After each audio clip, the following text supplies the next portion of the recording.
G'day ladies and gentlemen, welcome back to another look at Ultimate Admiral Dreadnoughts. I've got a little bit of time and I was just going to have a quick little run through the campaign with you, so just share my thoughts on it. So I've already started the campaign, so I'll just continue it. Okay, so this is your campaign map, which you'll get right at the start of your campaign. You'll start in 1890, so I just want to run through some of the things that I like about it, some of the things that I think they definitely need to improve, and really go from there. So we'll just start with the world map, and I, to be honest, really quite like it. I think it looks pretty good. These here, you can see dotted around, these are all your ports. So this is where your fleet, as you can see, I've got a few in there, some heavy destroyers and torpedo boats and whatnot, light cruiser, battleships, and these are where I've positioned them. So when you start the game, you can either have the game auto design a fleet, or you can build it yourself. So as you're building your ship, you'll basically come to ship design. So you come to this area here, you'll design it how you want, just like you do in custom battle, and then you'll select, once you're happy with it, you'll be able to build ships, as you can see here, and they're all budgeted. So obviously your actual price of how much it's going to cost you and your crew is determined by your finances here. So monthly balance and your naval funds, as you can see. Okay. Now, this works fine. This part I don't mind at all. My only issue with it is 1890 is, in my opinion, with pre-dreadnoughts, pretty boring. There's not a lot of customization to it, so I do wish they gave you a little bit more flexibility with the starting year. I know that's something they're thinking about doing in the future, and I think once you beat the campaign once, I think you can pick a starting year. So give me some time and I'll hopefully get through it if I can just get over the pre-dreadnought class ships, because I'm just not the biggest fan of them. I kind of like sort of that early dreadnought stage up until the later stage. So anyway, we carry on. So yeah, so that's really just designing, and then once you've designed and built them, you'll be able to actually pick where you're putting them. Okay, so you'll be able to put them down where you want them, at what port, and the port will basically determine what location they're sort of fighting in or defending. Okay, so as you can see here, I've got at Scapa Flow, and the area it patrols in or looks after is the North Sea. This is where I know it's an alpha and I know it's early, but I really wish they either gave us a little bit more before, like decided to do a little bit more before they released the sort of alpha campaign for us. Because there's basically nothing you can do. So once you set it there, you can see, if I just go to the world map and I click on a port, the button for moving ships is there, doesn't work. So that's really frustrating. So once you've built the ship and put it in a port, it ain't going anywhere, it stays there. So that's number one. So that's something I really wish they at least implemented for the sort of testing of it, let's say, because that would have just made things a lot better.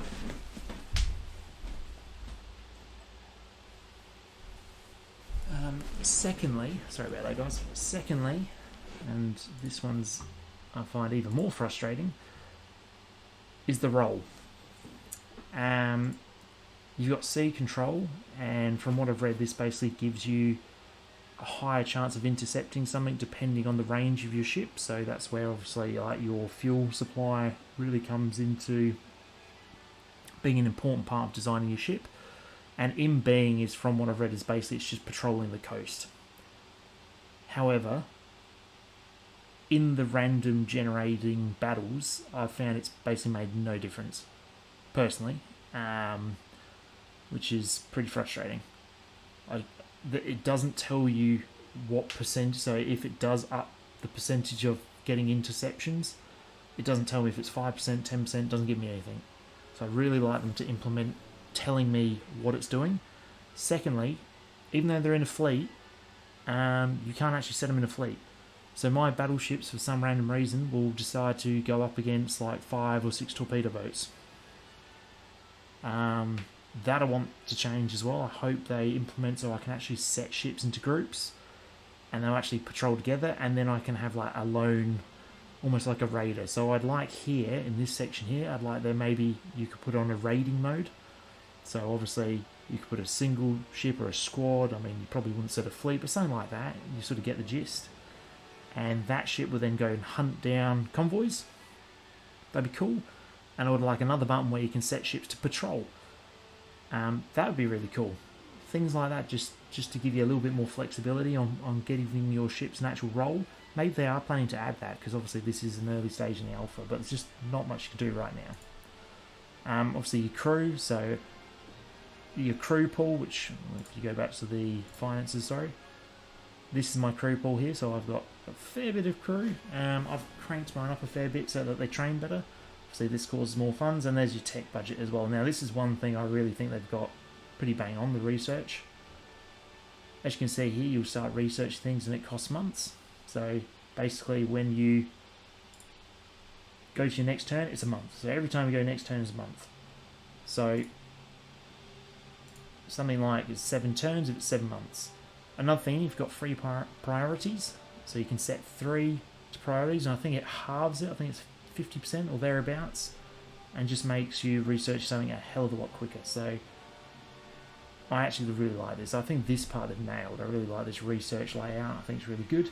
I mean, there's even like mines here, which I think work in the game.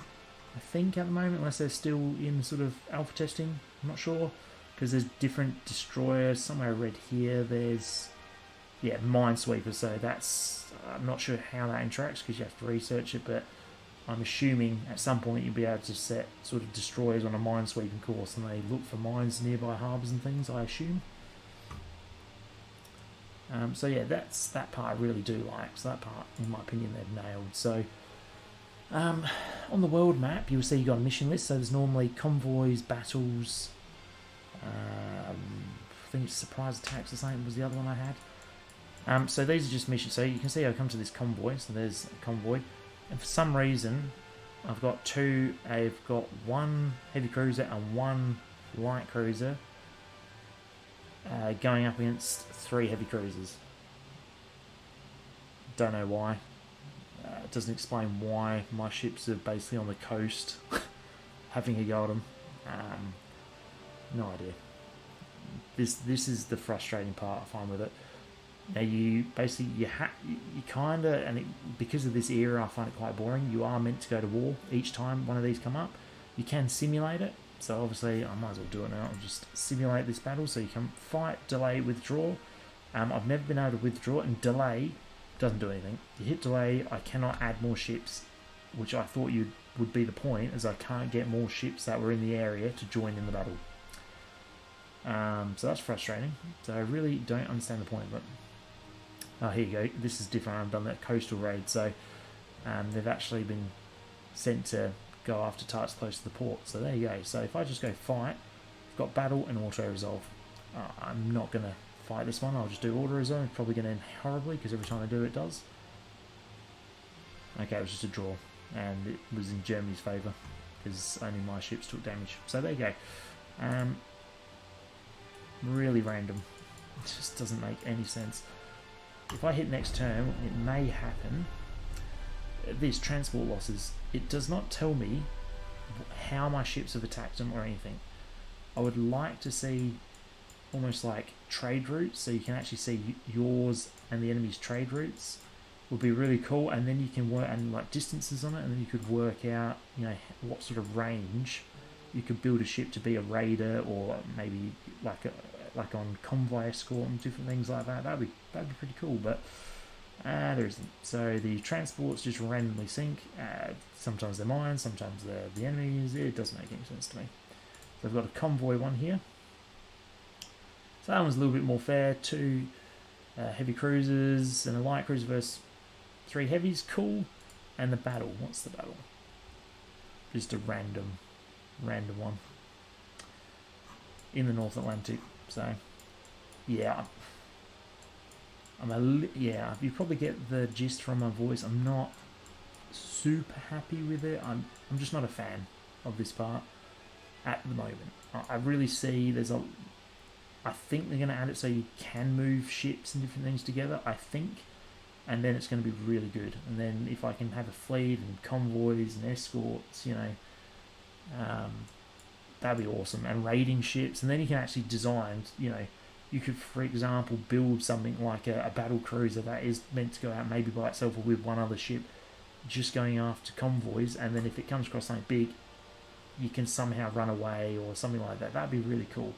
And likewise, you could have a fleet of maybe 3 battleships and a few cruisers and different things, and that is an actual proper force that you can send in against the enemy. That things like that I'd like to be able to set up fleets and patrols, and I mean maybe that's just too much and I'm expecting too much. Maybe I'm not sure. So if you want a more positive review, I'd probably try maybe stealth, or there's another YouTuber that does some really good videos on this, and they seem to be a bit happier with it. So if you're looking for that kind of happier review on it, then you know, definitely check them guys out.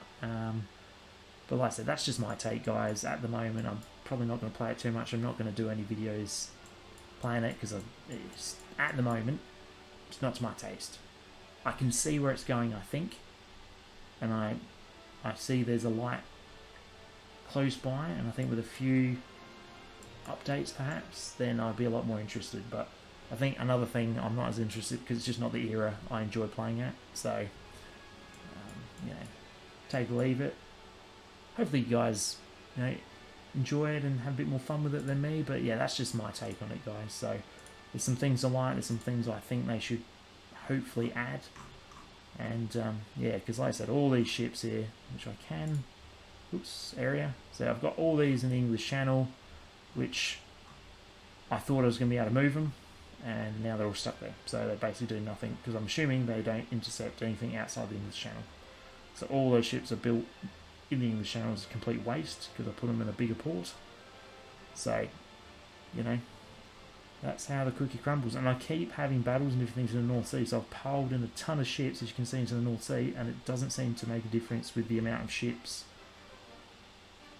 that sort of are going up against the enemy.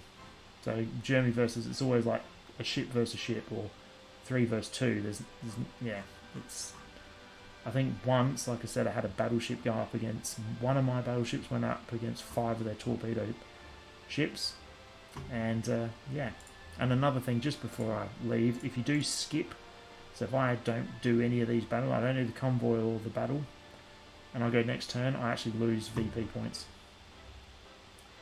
So yeah, it's a bit of a bugger, but I suppose it makes sense because you're just giving up. So that's almost like withdrawing or skipping, so you're not protecting or defending. So anyway, that's my take on it, guys, and you know, I'll hopefully do another video which is a little bit more cheerful. So anyway, take it easy, guys, and have a good one. Catch you later.